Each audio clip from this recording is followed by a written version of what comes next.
রজনী কটা আবার ভয় পাই।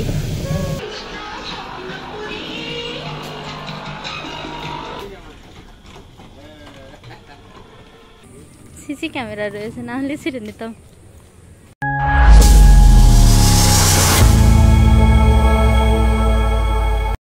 আসসালামু আলাইকুম, welcome back to my channel. কাছে এবং দূরে, দেশ ও দেশের বাইরে যে যেখান থেকে আমার এই ভিডিওটি দেখছেন, আশা করি আপনারা সবাই ভালো আছেন। আজকে আরও একটি নতুন ব্লগ আপনাদের সাথে শেয়ার করার জন্য এসেছি।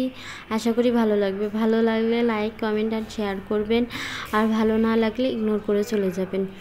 আজকে আমরা একটু ঘুরতে বেরিয়েছি। আসলে তানহার বাবার দেশে আর বেশি দিন নাই, আবার সে সৌদি আরবে ব্যাক করবে।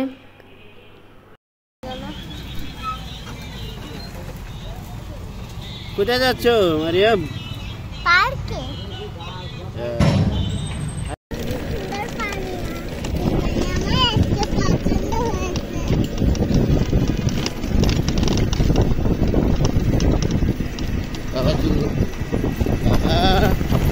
আসো দেখে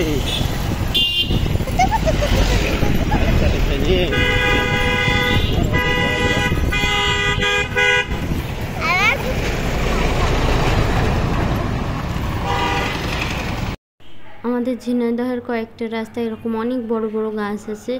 রাস্তাতে যেতে গেলে, বিশেষ করে রিক্সা বা বাইক এগুলোতে উঠলে এই রাস্তার ভিউগুলো অনেক সুন্দর আসে, দেখতেও অনেক ভালো লাগে, আর ভিডিও করতে তো অনেক মজা লাগে। তো আপনাদের সাথে আমি ছোট্ট করে একটা ক্লিপ শেয়ার করে দিলাম। আর এই তো আমরা চলে এসেছি। আসলে বৃষ্টির জন্য কোথাও বেরোনোই হয় না, এত পরিমাণ বৃষ্টি হচ্ছে কিছুদিন যাবত। আর তানহার বাবা যেহেতু আর বেশি দিন থাকবে না, তাই একটু বেরোনোর জন্য আমাদের সবারই মন খারাপ।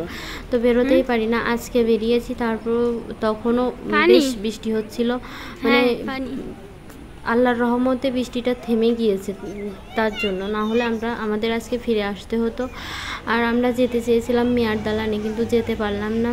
আসলে আমরা বেরিয়েছিলাম আসরের পরে, কিন্তু আসরের পরে মিয়ার দালানে একটা ঐতিহাসিক বিল্ডিং, ওখানে আলোর কোনো ব্যবস্থা নেই। রিক্সাওয়ালা বলছে এখন যে আপনাদের দেখার মতো বা ছবি তুলতে পারবেন না, দেখার মতো কিছু নেই, ভিডিও করতে পারবেন না।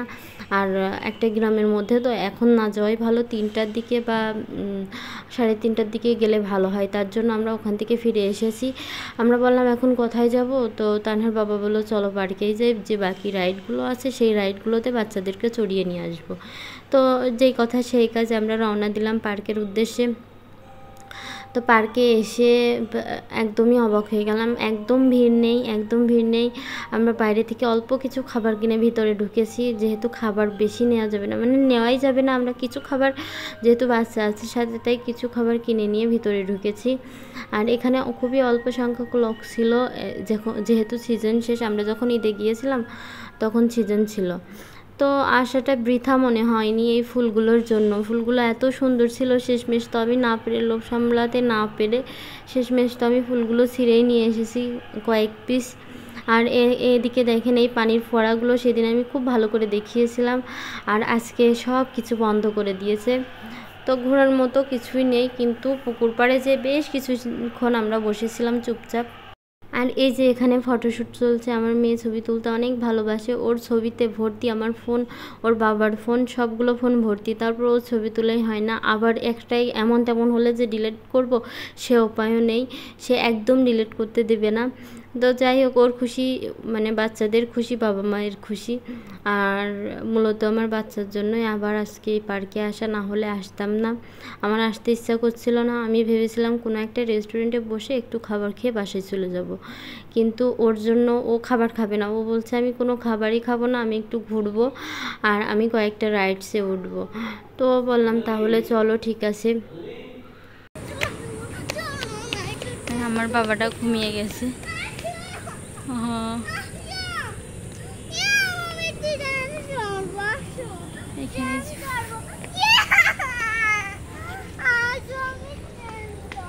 কি হলো?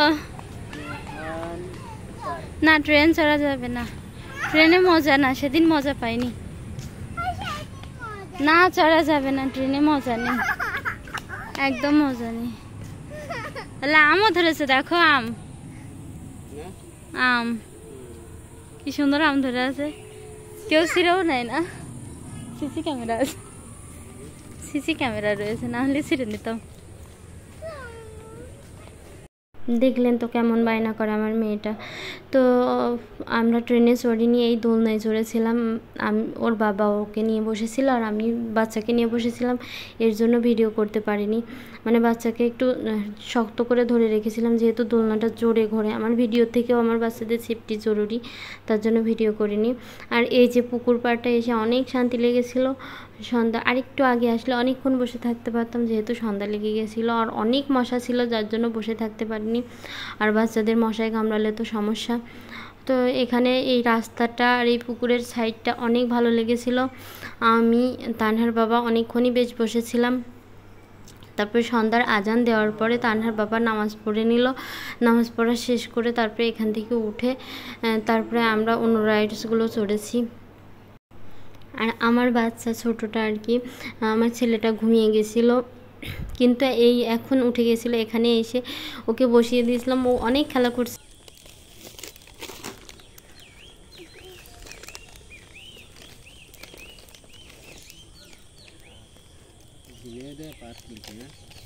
মাত্র আজান দিয়েছে, তারপরে অনেকটা অন্ধকার হয়ে গেছে। আর এখন এই জায়গা বসাই যাচ্ছিল না, এত পরিমাণ মশা ছিল যে মশার যন্ত্রণায় বসতে পারছিলাম না। আর তানহার বাবা নামাজ পড়ছিল, তো বললাম ওর নামাজ পড়া হলে আমরা তাড়াতাড়ি রাইডগুলো শেষ করে বাসায় চলে যাব।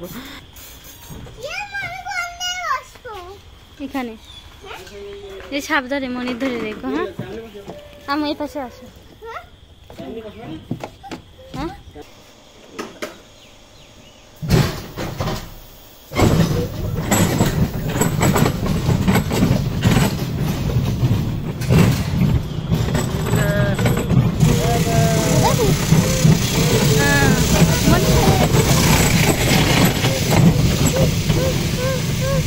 হ্যাঁ, ওটা তো নি ওটা আবার ভয় পাই, ভয় পাচ্ছে বুড়ি।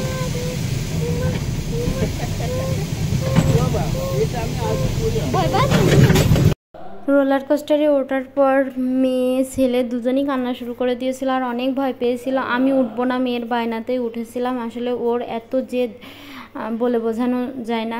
তো যাই হোক, ওখান থেকে আমরা যেহেতু সবগুলো রাইডসের টিকিট একসাথে কেটেছিলাম, ওখান থেকে এসে দেখি এই ঘোড়াটা বন্ধ হয়ে গেছে। পরে অফিস রুমে কথা বলে মেয়েকে একা একা উঠিয়ে তারপরে একটু ভিডিও করে তারপর আমরা সোজা বাসায় চলে গেছিলাম।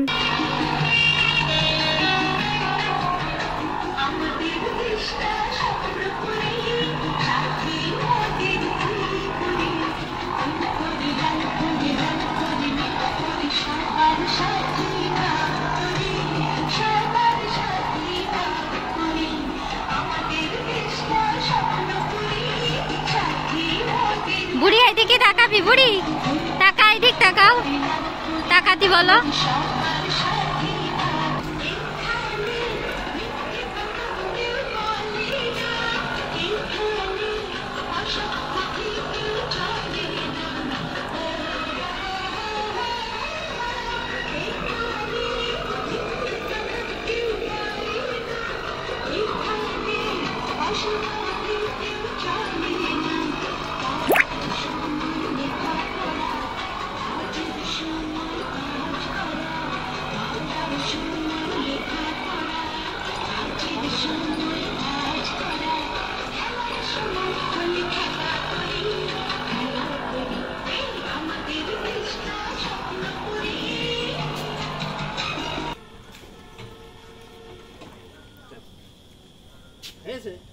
শান্তি শান্তি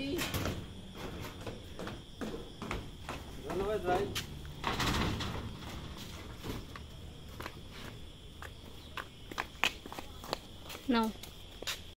ঘোরাঘুরি শেষ করে আমরা আর কোথাও দাঁড়াইনি, সোজা বাসায় চলে গেছিলাম। যেহেতু রাত 8টা বেজে গেছিলো আর অনেকটা রাস্তা যেতে হবে, তাই সবাই বাসায় চলে গেছিলাম। আমাদের এই ভিডিওটি যদি ভালো লেগে থাকে তাহলে অবশ্যই পাশে থাকবেন, আর আপনাদের একটা লাইক আমাকে অনেক আগ্রহ দেয়।